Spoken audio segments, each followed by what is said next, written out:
శ్రీ వెంకటేశాయ నమః. హరే రామ రామ రామ హరే హరే, హరే కృష్ణ కృష్ణ కృష్ణ హరే హరే. హరే రామ రామ రామ హరే హరే, హరే కృష్ణ కృష్ణ కృష్ణ హరే హరే. శుక్లాంబరధరం విష్ణుం శశివర్ణం చతుర్భుజం ప్రసన్నవదనం ధ్యాయేత్ సర్వవిఘ్నోపశాంతయే. యస్యత్పిరదవక్త్రాద్యాః పారిషద్యాః పరస్సతం విఘ్నం నిఘ్నంతి సతతం విశ్వక్సేనం తమాశ్రయే. శ్రీశేషశైలేంద్రశిఖావతంసం శ్రీతింత్రిణీకీటకగేహజాతం శ్రీరామకృష్ణామృతరమ్యరూపం లక్ష్మీ విశిష్టం ప్రణమామి మూర్ధ్నా. శ్రీలక్ష్మీవల్లభారంభాం విఖనో మునిమధ్యమాం అస్మదాచార్యపర్యంతాం వందే గురుపరంపరాం. నారాయణం నమస్కృత్య నరం చైవ నరోత్తమం దేవీం సరస్వతీం వ్యాసం తతో జయముదీరయేత్. అస్మత్శ్రీ గురుచరణారవిందాభ్యాం నమః. పరమగురుభ్యో నమః.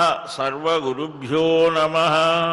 వ్యాస ఉవాచ ధర్మం పుత్ర నిషేవస్వ సుతీక్ష్ణౌ చ హిమాతపౌ క్షుత్పిపాసే చ వాయుం చ జయ నిత్యం జితేంద్రియః.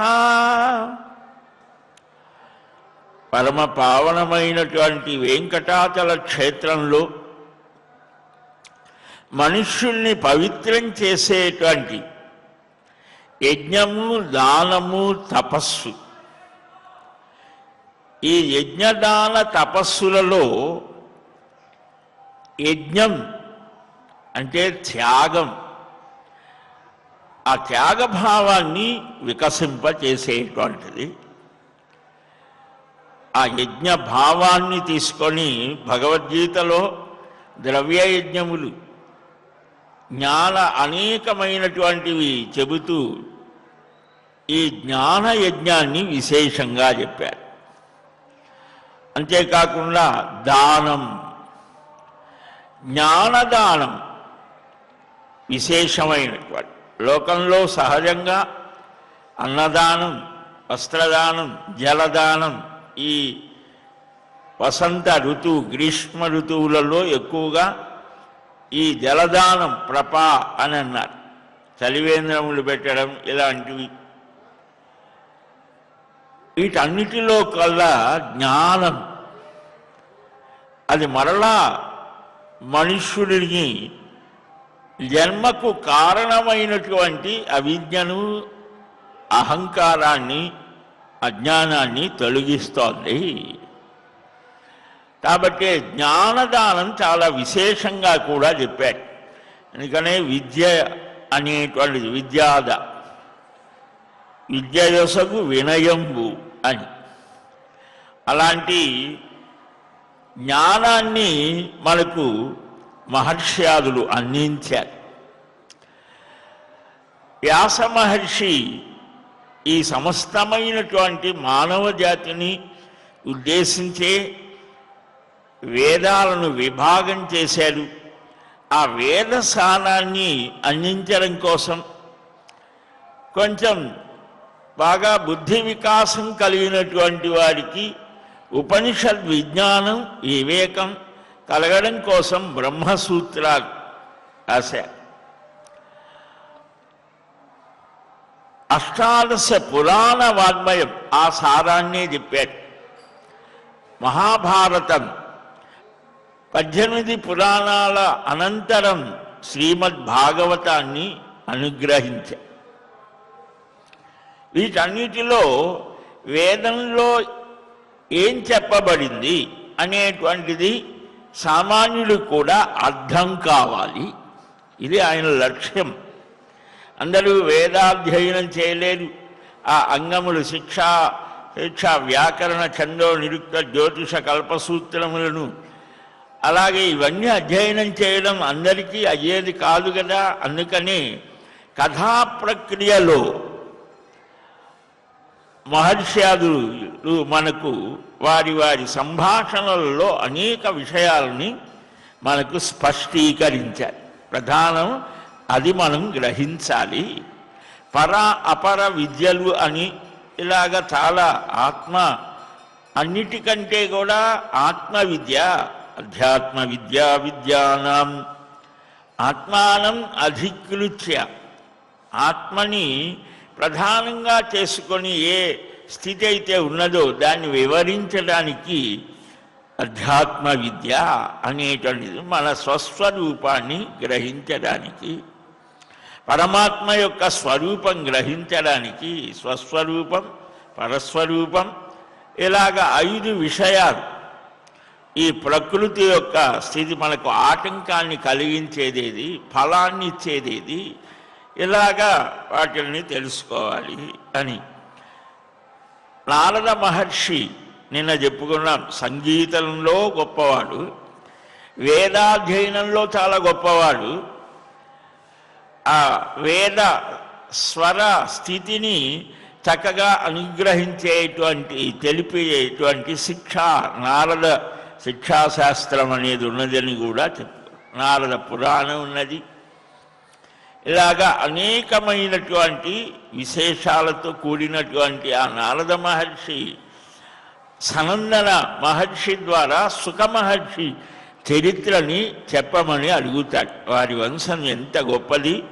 వశిష్ఠుడు బ్రహ్మమానస పుత్రుడు, వశిష్ఠుని కుమారుడు శక్తి కుమారుడు పరాశరుడు, పరాశరుని కుమారుడు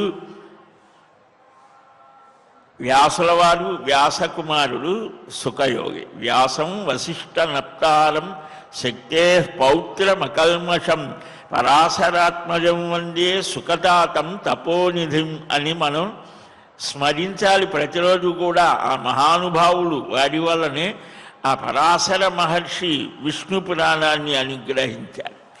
వ్యాసుల వారు ఇలాంటి అశేషమైనటువంటి ఆ మానవ జాతికి ధర్మ ప్రబోధం చేయడం కోసం అష్టాదశ పురాణాలని అనుగ్రహించారు. సరే, నిన్న మనం చెప్పుకున్నాం సుఖ మహర్షి యొక్క ఆవిర్భావం ఎలాగ జరిగింది. ఆ గంగాది సర్వ నదులు, దేవతలు, మహర్షాదులు, సాక్షాత్తుగా పార్వతీ సమేతుడైన పరమేశ్వరుడు, బ్రహ్మదేవుడు వీరంతా వచ్చి అలాగా అనుగ్రహించారు. పంచభూతాలతో సమానమైన పవిత్రత కలిగిన కుమారుడు కావాలి అని ఆయన తపస్సు చేశాడు. అంతటి యోగ్యుడు కావాలి అని ఏ తండ్రి అయితే కొంతైనా భగవద్ ఆరాధన చేసి తనకు ఉత్తమ సంతానం కలగాలి అని భావిస్తాడో, అందుకనే ఉపనయనాదులలో కూడా తండ్రే గురువు.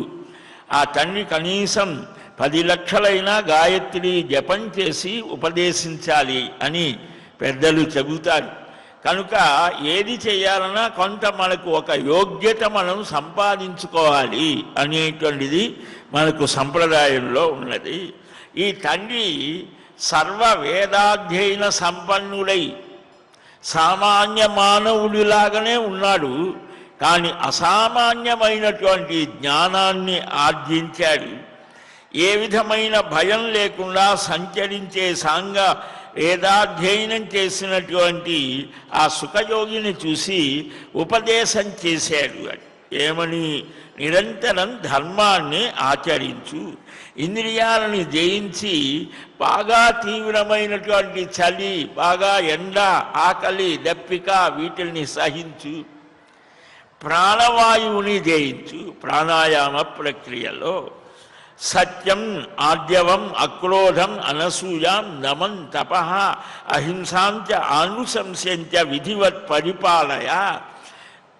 వ్యాస మహర్షి చేసిన ఉపదేశం కేవలం సుఖయోగికి మాత్రమే కాదు, మనకందరికీ కూడా. ఆ సుఖమహర్షిని ఒక నెపంగా పెట్టుకొని మనకు చెప్తూ ఉన్నారు. సత్యం అంటే నిజాన్ని చెప్పడం భౌతికమైన దృష్టితో.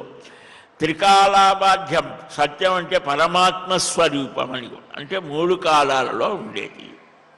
రుజు ప్రవర్తన, ఆర్జవం, రుజుత్వం అంటారు, అంటే వక్రస్థితి లేకపోవడం, కోపం లేకపోవడం, అక్రోధం, అసూయ లేకపోవడం. అందరికీ ఉండాల్సిన లక్షణాలే ఇవి. వాళ్ళకు భారతీయులకు అని కానీ లేకపోతే ఇంకెవరికో అని కానీ కాదు కదా. మనుష్యుడైనటువంటి వాడికి, ప్రతి మనుష్యుడికి ఉండవలసినటువంటివి ఈ లక్షణాలు. నిజాన్ని బలకాలి, వక్రబుద్ధి లేకుండా ఉండాలి, కోపం లేకుండా, జితక్రోధ, కోపం లేకుండా ఉంటే అంటే అసలు లేకుండా ఉండకూడదనిగా.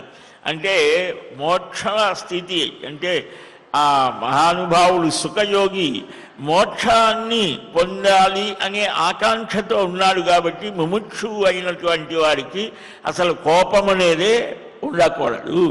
కానీ కొన్ని సమయాలలో కొందరికి కోపం అనేది అభినయం ఉండాలి అని. తండ్రి పిల్లవాడిని క్రమశిక్షణలో ఉంచటానికి కోపం అభినయించాలి. అలాగనే ఒక ఉపాధ్యాయుడు, ఒక సైనికుడు, ఇలాగా వారు. శ్రీమద్ రామాయణంలో కూడా రామచంద్రమూర్తి ధితక్రోధ, క్రోధమాహారయ తీవ్రం, ఆ ఖరదూషణాదులని కానీ వీరిని సంహరించడానికి కోపాన్ని తెచ్చిపెట్టుకున్నాడు. దాంట్లోనే కూర్చోలా, దాన్ని కావలసినప్పుడు తెచ్చుకున్నాడు, అక్కర్లేనప్పుడు వదిలివేశాడు. అంటే కోపం మీద ఒక నియంత్రణ ఉండాలి. ఇంద్రియాలను నియమించుకోవడం, తపస్సు, అహింస, దయ, ఇవన్నీ కూడా ఆచరణలో పెట్టుకోవయా. సత్యే తిష్టరతో ధర్మే హిత్వా సర్వమనార్జవం దేవతాధిధి శేషేన మాత్రాం ప్రాణస్య సంలిహ. సత్యాన్ని అనుసరించు, అన్ని రకాల కుటిలత్వాన్ని వదిలిపెట్టమన్నారు. అనార్జవం ఏ విధమైనటువంటి, సహజంగా మనం ముళ్ళుతోనే తీయాలి, లేదా వంచనతోనే ఇలాంటివి వింటూ ఉంటాం.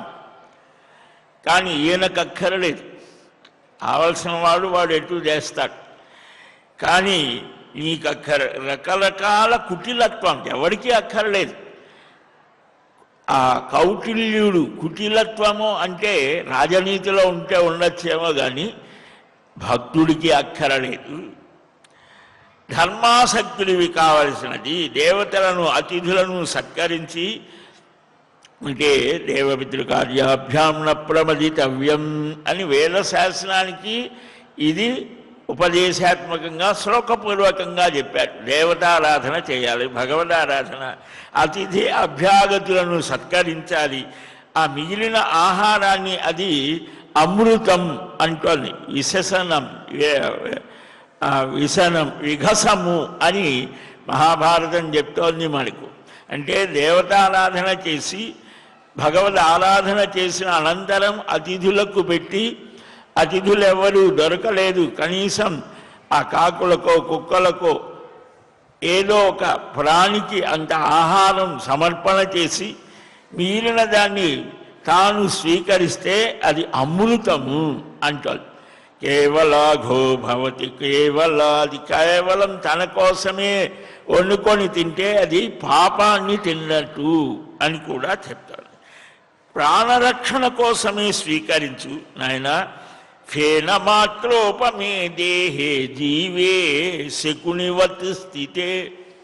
శకునం అంటే పక్షి. ఈ శరీరంలో నీటి బుడగ లాంటిది, అంటే చాలా అనంతమైన దృష్టితో చూస్తే ఈ శరీరం నీటి బుడగ ఎంతసేపు ఉంటుంది? ఫేనం, ఆ బుడగ కొద్దిసేపు ఉంటుంది. అలాగనే ఈ శరీరం కూడా 100 సంవత్సరాలు, 120 మనుష్యులకి చెప్పినటువంటి సామాన్య జీవనకాలం 120 సంవత్సరాలు. అంతవరకు ఉండేవాడు ఉంటాడు, మధ్యలో పోయేవాడు, కలిలో నిశ్చయం లేదన్నారు. ఈ దేహంలో జీవుడు పక్షిలాగా ఉన్నాడు. మిత్రబాంధవులతో ఉండడం కూడా శాశ్వతం కాదు నాయన. అలా ఉన్నావేమి? కథం స్వపిషి పుత్రక, పరాకుగా ఉన్నావేంటి? నీ శత్రువులు నిరంతరం సావధానంగా మెలకువగా ఉండి నీలోని లోపాలు వెతుకుతూ ఉంటారు. ఇంకా నీవు చిన్నవాడివే కాబట్టి శత్రువులెవరు, మిత్రులెవరు, ఉదాసీనులెవరు, మనల్ని అభిమానించేవా, ఇవి తెలుసుకోలేకపోతున్నావు. రోజులు గడిచిపోతూ ఉన్నాయి. అహస్సు గణ్యమానేషు క్షీయమానే యథాయుషి. ఒక్కొక్క రోజు గడిచినది అని అంటే ఆ సెకండ్స్ ముందు నిమిషాలని నిమిషాలు, గంటల్ని గంటలు, రోజుల్ని రోజులు, వారాల్ని వారాలు, మాసాలని మాసాలు, సంవత్సరాలని దొల్లిస్తూ ఉంటే చిట్ట చివరికి తీసుకొని ఎక్కడికి వెళ్తాయి? మృత్యువు దగ్గరికి తీసుకెళ్తాయి. ఈ కాలం అనుక్షణం కుండలో ఉన్నటువంటి నీరు ఒక్కొక్క డ్రాప్, ఒక్కొక్క బొట్టు కింద పడిపోతూ ఉంటే ఎలాగైతే ఆ లోపల ఉన్నటువంటి ఆ నీరు తరిగిపోతూ ఉంటుందో అలాగ మనుష్యుని యొక్క ఆయుర్దాయం కూడా ఒక రోజు గడిచిందంటే ఇలాగ గడిచిపోతుందయ్యా, దొల్లిపోతుంది, ఆయువు తరుగుతోంది. కాబట్టి నీవు అయినా సరే తెలుసుకోలేకపోతున్నావు కర్తవ్యం ఏమిటో. కర్తవ్యాన్ని తెలుసుకోమంటున్నాడు. తీవ్రమైనటువంటి నాస్తిక భావం కలిగిన వారు ఈ లోకంలో కేవలం స్వార్థాన్నే కోరుతూ శరీరంలో రక్తమాంసాలని పెంపొందించే పనులే చేస్తారు. అంటే ఆహారం, విహారం. ఇక్కడ చాలా చిత్రమైనటువంటిది. ఈ ఆహార విహారాలు మన మనస్సుని ప్రభావితం చేస్తాయి. అందుకనే ఇప్పుడు కూడా బలానికి మేము ఇంకా వేరే ఆహారాలు తీసుకుంటామండి, మీరు ఇంకా ఏదో ఎక్కడ ఉన్నారు అని అంటారు. అసలు ఇప్పుడు ఆహారాలన్నీ ఎంత కలుషితం అయిపోయాయో, ఏది పట్టుకున్నా అది దానికి ఏదో ఆ కాలుష్యం ఉంటుంది అని. ఇప్పుడు ఉన్నటువంటి విపరీతమైన స్థితులలో ఏ ఆహారమైనా అది సాత్వికమై పవిత్రమైనటువంటిది అయితేనే యోగ్యం, కానీ అలా కాకుండా ఇది చాలా బలవర్ధకము అని అంటానికి కూడా లేదు. మన శరీర స్థితులు చాలా మారిపోయాయి. కాబట్టి పరలోక సాధకాలైన పనులు ఆచరించడంలో నిద్రపోతున్నట్టుగా పరాకుగా ఉన్నారయ్యా. బుద్ధిని వ్యామోహంలో ముంచివేసేటువంటి వారు ధర్మాన్ని ద్వేషిస్తూ అపమార్గంలో వెళ్తూ ఉన్నారు. వారే కాదు, వారు వెంట నడిచేవారు కూడా కష్టాలని అనుభవిస్తారు. ఎందుకని అధర్మ ప్రవృత్తి కలిగినటువంటి స్థితిలో. కాబట్టి మహత్తరమైన ధర్మబల సంపన్నులు, మహాత్ములైనటువంటి వారు, మహాత్మానో మహాబలాః ధర్మ్యం పండానమారూఢాః తానుపాస్వచ పృచ్ఛచ. నిత్య సంతుష్టులైనటువంటి వారు, తృప్తిం చందని మనుజులు సప్తద్వీపంబులనైన తక్కంబడునే భాగవతంలో అంటారు. కాబట్టి నిత్య తృప్తి కలిగినటువంటి వారు మనం చూస్తూ ఉంటాం. నిత్య జీవితంలో కూడా మనం ఆ దారిన వెళ్తూ ఉంటాం, రణగొణ ధ్వనులు వినిపిస్తూ ఉంటాయి. ఆ రోడ్డు పక్కనే హాయిగా పడుకొని నిద్రపోతుంది. మనకైతే చాలా విశాల భవనాలు, హోమ్ బెడ్లు, అవి ఏసీలు అన్నీ ఉంటేనే నిద్ర రాదు.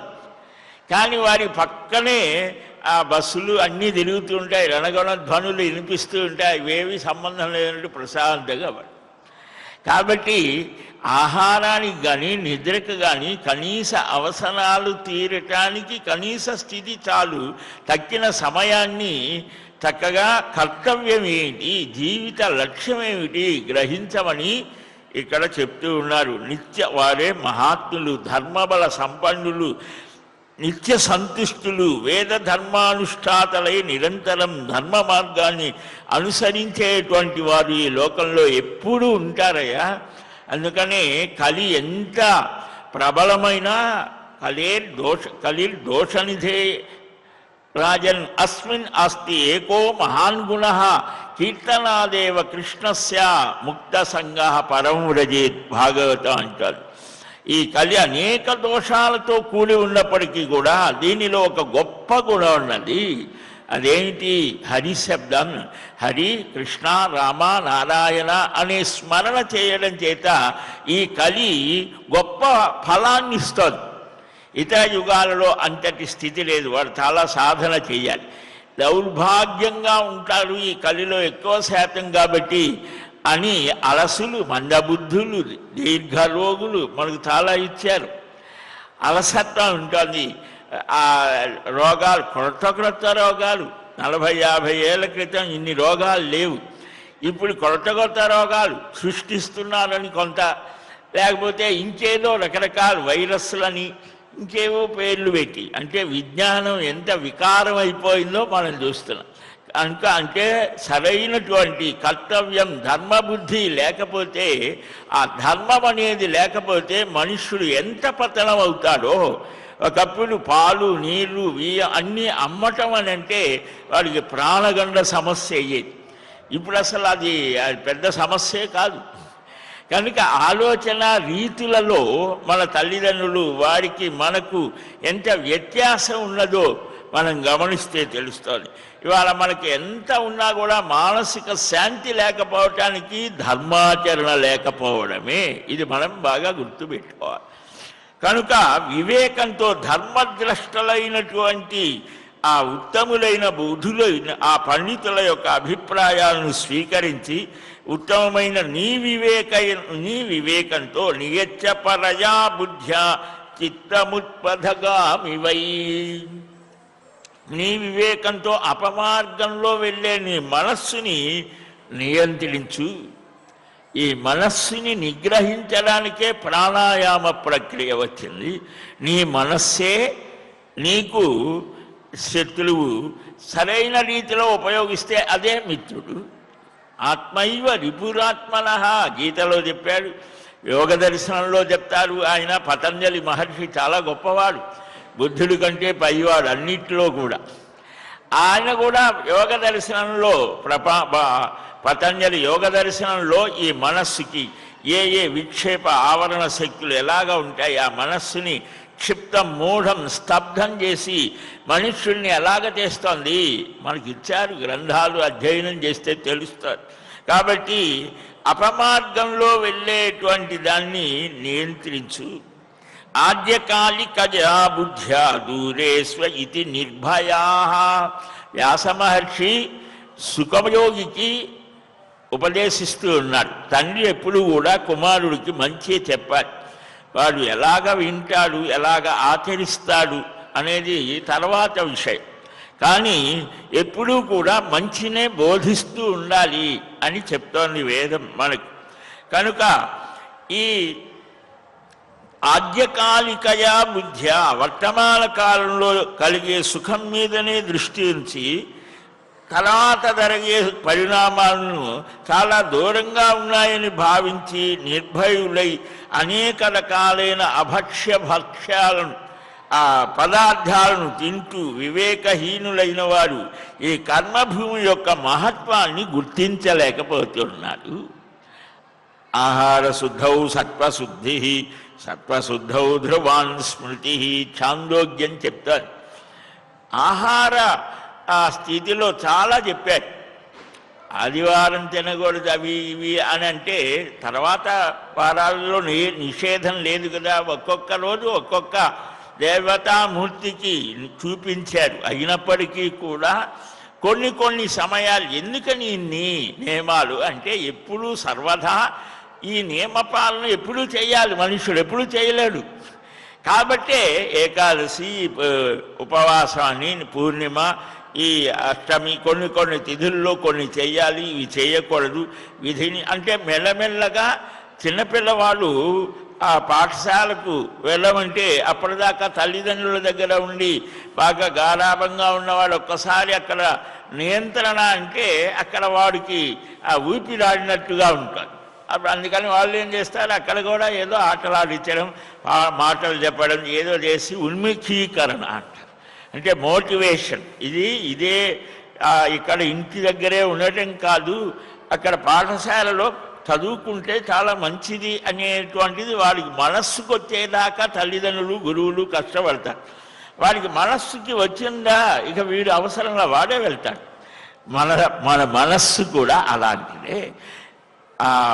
బాహ్యమైనటువంటి చేయకూడని పనుల యందు, తినకూడని ఆ వస్తువుల యందు వ్యామోహం ఉంటుంది, దాన్నే నియంత్రించాలి. ఇక్కడ ఆచార్యులు, పండితులు, మహానుభావులు చెబితే విననటువంటిది డాక్టర్ గారు చెబితే వింటాడు. ఎందుకని ప్రాణభయం, ఇవి తినకూడదు, ఇవి తింటే నీకు చాలా ప్రమాదం అని అంటే వింటారు. ఆ భయమైనా ఇప్పుడు అది కూడా పోయి ఉన్నంతకాలం ఉంటామనే స్థితికి కూడా వచ్చేసి, అంటే ఏమిటి అంటే మానవ జీవిత లక్ష్యం ఏమిటి? కేవలం ఆహారం, నిద్ర, సంతానం పొందడం ఇవేనా? ఆహార నిద్ర భయమైథునాన్ని సామాన్యమేతత్ పశుభిర్నరానాం. మనకు పశుపక్షాదులకు మనకు కూడా అది అవన్నీ సమానమే. ఆహారం, నిద్ర, సంతానం పొందటం, వాటికంటే ఎక్స్టర్నల్ నీకేమిటి విశేషం? జ్ఞానము, భక్తుడు మాట్లాడేటువంటి స్థితి, వివేకంతో ఆలోచించే స్థితి నీకున్నది. అది గుర్తించమని జంతువునాం నరజన్మ దుర్లభమని. ఎందుకు ఈ దుర్లభత్వం అనేటువంటిది? మనుష్యత్వం, ముముక్షుత్వం, మహాపురుష సన్నిధి, మహాపురుషుల యొక్క అనుగ్రహం, ఇవి దుర్లభం. త్రైమేవైతత్ ఇవన్నీ కూడా చాలా గొప్పవని ఎందుకు చెప్పారు అంటే మనుష్య జన్మ యొక్క లక్ష్యాన్ని గుర్తించమని. కనుక ఇక్కడ ఈ కర్మభూమి విశేషించి ఈ భారతదేశం కర్మభూమి అని ఇక్కడ చేసినటువంటి కర్మలు ఫలాన్ని ఇస్తాయి. సత్కర్మలు, యజ్ఞాలు, దానాలు, తపస్సు. ధర్మం నిశ్రేణిమాస్తాయ కించిత్ కించిత్ సమారుహ కోశకారవదాత్మానం వేష్టయన్నానుబుధ్యసే. నీవు ధర్మం అనే నిత్యనని సంపాదించు, మెల్లమెల్లగా దాని మెట్లు ఎక్కుతూ వెళ్ళు. ఇంకా నీవు ఉపమానాలు ద్వారా మనస్సుకు వచ్చేట్టుగా చేస్తున్నాడు. శనై గీతాచార్యుడు కూడా అది ఒక్కసారిగా కాదురా, మెల్లమెల్లగా నీవు ఒక్కొక్క అడుగు వేస్తూ ధర్మాచరణలో ఆత్మ సాక్షాత్కార స్థితికి అడుగులు వెయ్యి. నువ్వు పట్టుపురుగులాగా నీలో ఉన్న వాసనలనే వలలో చిక్కుకొని ఉన్నావు, తగిన జాగ్రత్త తీసుకోవటం లేదు అని కూడా చెప్పాడు. పట్టుపురుగు ఏం చేస్తుంది? దాని నుంచే వచ్చేటువంటిది ఒక రకమైన దారం లాంటిది. దాని మధ్య చిక్కుకొని అది చస్తుంది. నేను చస్తాననే జ్ఞానం కూడా దానికి లేదు. అలాగ మనుష్యుడు కూడా అనేక వలయాలు సృష్టించుకొని దానిలో చిక్కుకొని దాని నుంచి బయటపడలేక దాంట్లోనే అయిపోతాడు. నాస్తికం భిన్న మర్యాదం కూలపాతమివ స్థితం. తన హద్దులు మీరినవాడు ఎలాంటి వాడు అంటే కూలం, ఆ నదీ తీరాలలో ఒడ్డు అని ఉంటుంది కదా, ఇసుక, ఇది అలాంటి స్థితి, నదీ ప్రవాహం లాంటివాడు. హద్దులు మీరిన వాడు ఎలాంటిదంటే బాగా నీటి ప్రవాహం వస్తే ఆ ఒడ్డంతా ఇసుక నేల పడిపోతుంది, అలాగా పతనాన్ని పొందుతాడు. అందుకనే నాస్తికుడైనటువంటి వాడిని ప్రక్కన పెట్టేసేయమన్నా. నాస్తికుడు అనంటే పరలోకం ఒకటి ఉన్నది. వేదం చెప్పేటువంటి ఈ లోకాలు, ఈ ఒక్క లోకమే కాదు, ఇక్కడ మనం చేసినటువంటి పుణ్యపాప కర్మల ఫలానుభవం ఆయా లోకాలలో పుణ్య ఫలానుభవం కోసం దేవతా శరీరం, పాప ఫలానుభవం కోసం పశుపక్షి మృగాదుల యొక్క శరీరం. పుణ్యపాప కర్మలు రెండూ కూడా సమానంగా ఉంటే మానవ జన్మ అని. ఇవి ఆయా లోకాలు లేవు, ఇవేవి లేవు. ఇక్కడనే హాయిగా ఉన్నంత వరకు బాగా అప్పులు చేసైనా తిరుగు అని చెప్పేటువంటిదే. ఆయా లోకాలు లేవని చెప్పేటువంటిదే, వేదాన్ని నిందించేటువంటిదే నాస్తికత్వం. అంటే అలాంటి వాడితో నీవు స్నేహం చేయవద్దు అని అంటున్నా. కామం క్రోధంచ మృత్యుంచ పంచేంద్రియ జలాం నదీం రావం ధృతిమయీం కృత్వా జన్మ దుర్గాని సంతరా. కామం, క్రోధం, మృత్యువు ఈ పంచేంద్రియాల నీటితో నిండిన భౌతికమైన విషయాసక్తి అనే నదిని సాత్వికమైనటువంటి ధీరత్వం అనేటువంటి నౌకని ఆసరాగా చేసుకొని దాటి ఆ ఒడ్డుకి చేరవయ్యా. ఇలా జనన మరణ రూపమైన దుర్గమమైన అంటే దాటటానికి సాధ్యం కానటువంటి ఈ సంసారం నుంచి బయటపడు. సంసారము అని అంటే సాగుతూ ఉంటుంది. అంటే జననం నుంచి మరణం, మరణం నుంచి మళ్ళా జననం, ఇలాగా ఆయా కర్మల యొక్క ఫలానుభవం కోసం మరలా జన్మ. ఇది సంసారం. అంటే సారము లేని సంసారమందున సంతారకమైనది నీ నామమొకటే అంటాడు కంచర్ల గోపన్న రామనామాన్ని స్మరిస్తూ. కాబట్టి దుర్గమమైనటువంటిది, దాటరానిది, దీని నుంచి బయట అవ్వడయ్యా. కామ ఏష క్రోధ ఏష రజోగుణ సముద్భవ. కామము క్రోధం, కామం అంటే కోరిక, అది తీరకపోతే కోపం, అన్నిటినీ రెండింటినీ ఒకే దీంట్లో పెట్టి చెప్పారు. రజోగుణం వల్ల ఈ స్థితులు కలుగుతాయి. మృత్యునాభ్యాహతే లోకే జరజా పరిపీడితే అమోఘాసు పతంతీషు ధర్మపోతేన సంతరా. ఈ సమస్త లోకం మృత్యువు వల్ల దెబ్బలు తింటూ ముసలితనంతో బాధపడుతోంది. జరయా, ఆ చిట్ట చివరిలో వచ్చేటువంటి ఆ వృద్ధాప్యం ఈ రేయింబవుళ్ళు ప్రాణుల ఆయువుని అపహరించి దొల్లిపోతూ ఉంటాయి. కాబట్టి దీని దాటు మృత్యు అనేది నీ వెన్నంటే ఉంటుంది నీడలాగా. అకస్మాత్తుగా మృత్యువుకి ఆహారం అయ్యే నీవు ఇలా నిశ్చింతగా ఎలా ఉంటున్నావు? సహజంగా హాయిగా కర్తవ్యం ఏమిటో తెలుసుకోకుండా ఉండేవాడిని ఇలాగా హెచ్చరిక చేస్తూ ఉంటాడు. కనుక ఇలాగా సంసారం అనే గాఢాంధకారంలోకి వెళ్ళవలసి వస్తే ధర్మబుద్ధిమయము మహత్తరమైనటువంటి దీపాన్ని గ్రహించు. అది నీకు వెలుగుని చూపిస్తోంది. అనేక విధాలైన శరీరాలతో పుడుతూ ఇడుతూ ఎప్పుడో ఒక్కసారి మానవ జన్మలో ఉత్తమమైనటువంటి బ్రాహ్మణ శరీరాన్ని పొందుతాడు. కాబట్టి ఆ విధులని నీవు గ్రహించు అని అంటారు. ఇది భోగానుభవం కోసం వచ్చినటువంటిది కాదు. అంటే సర్వమానవులలో ఉండేటువంటి ఆ ధార్మిక చైతన్యాన్ని జాగృతం చేయటానికి ఒక వ్యవస్థని ఏర్పాటు చేసి అనేక జన్మలలో కర్మ మార్గంలో ఉత్తమమైనటువంటిది వాడికి అనేక సంస్కారాలని కలిగించి మానవ జాతికి ప్రబోధం కలిగించడానికి బ్రాహ్మణ జన్మ అని. అందరికీ ముక్తిని పొందటానికి ఉన్నది, యోగ్యత ఉన్నది. భక్తి మార్గము, జ్ఞాన మార్గం, యోగ మార్గం, వాటిల్లో అందరూ ఉన్నారు. కానీ కర్మ మార్గంలో ఒక స్థితిని చూపించారు. కాబట్టి నీవు ఉపనయన అర్హుడివి కాబట్టి ఈ శరీరం భోగానుభవం కోసం కాదు, అనేక విధాల శ్రమపడి తపస్సు చేయడానికి.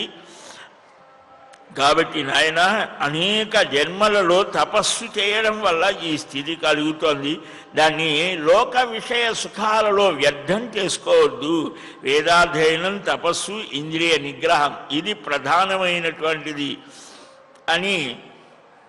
ఏ చాత్ర ప్రచలిత ధర్మ కామవృత్తా క్రోశంతః సతతమనిష్ట సంప్రయోగా క్లిశ్యంతః పరిగత వేదనా శరీరాః బహ్వీభిః సుహృశమధర్మ కారణాభిః.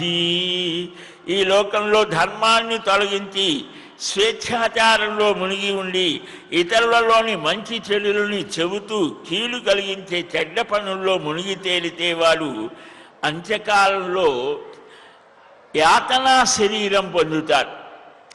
ఈ శరీరం పాంచభౌతిక శరీరం. భూమి, నీరు, నిప్పు, గాలి, ఆకాశం పంచభూతాలతో తయారైంది.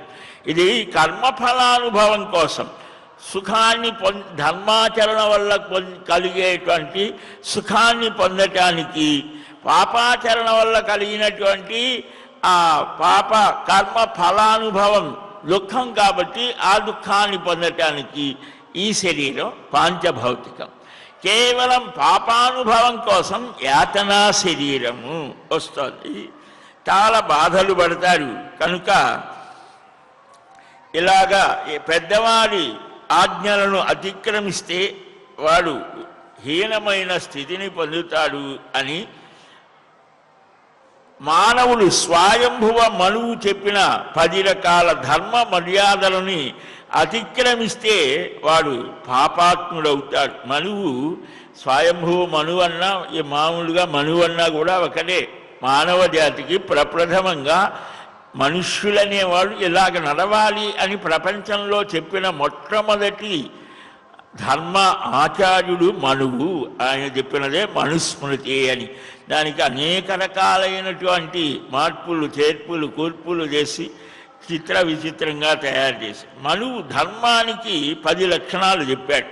ధృతి, క్షమ, దమో అస్తేయం నమోస్తేయం శౌచమింద్రియ నిగ్రహ ధీర్విద్యా సత్యమక్రోధో దశకం ధర్మలక్షణం. ధర్మం అనే దానికి కణాదులు ఇలాగ ఋషులు చాలా విస్తృతంగా చెప్పాడు. సనాతన ధర్మము ఏష ధర్మ సనాతన. పురాణ వాన్మయంలో కానీ ఎక్కడైనా మనకు ఇది సనాతన ధర్మం అని వస్తుంది. మన దానికి కూడా అదే పేరు. ఇప్పుడు దాన్ని హిందూ మతం అంటూ ఉన్నాం. కొంతమంది దాన్ని ఇది వేరండి ఇది వేరు అన్నీ వేరు వేరు చేసి వికారం చేసి మనల్ని భ్రష్టు పట్టించడానికి అనేక ప్రయత్నాలు చేస్తూ ఉన్నారు.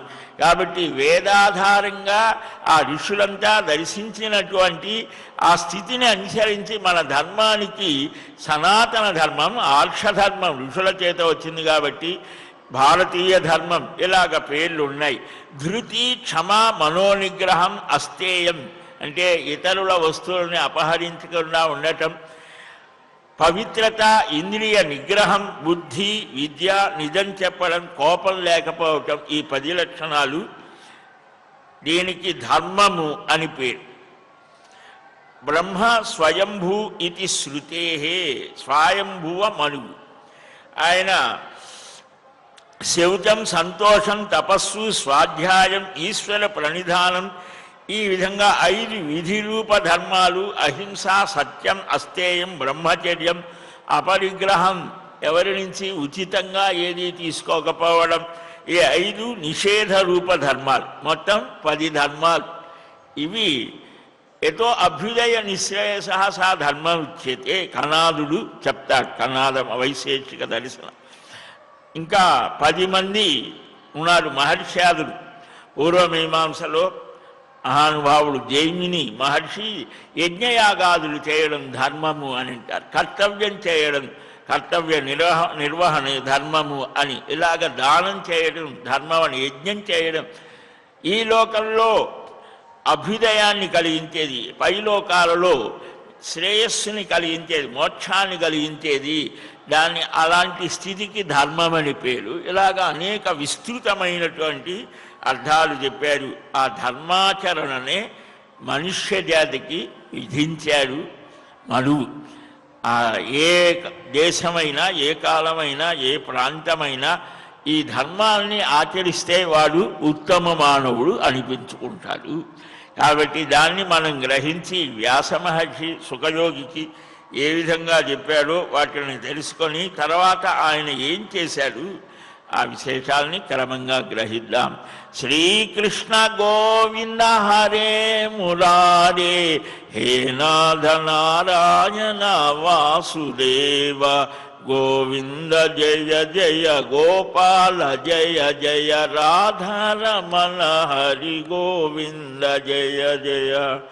హరే రామ రామ రామ హరే హరే హరే కృష్ణ కృష్ణ కృష్ణ హరే హరే. స్వస్తి ప్రజాభ్యః పరిపాలయంతాం న్యాయ్యేన మార్గేణ మహీం మహీషాః. గోబ్రాహ్మణేభ్యः శుభమస్తు నిత్యం. లోకాః సమస్తాః సుఖినో భవంతు.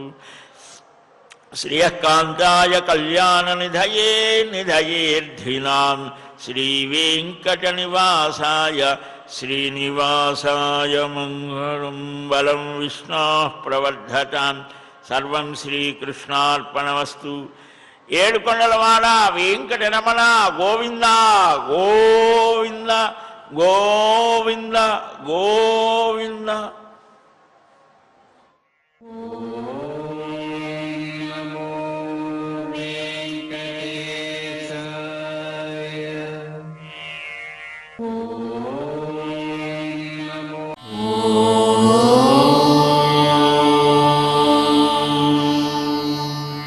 Namo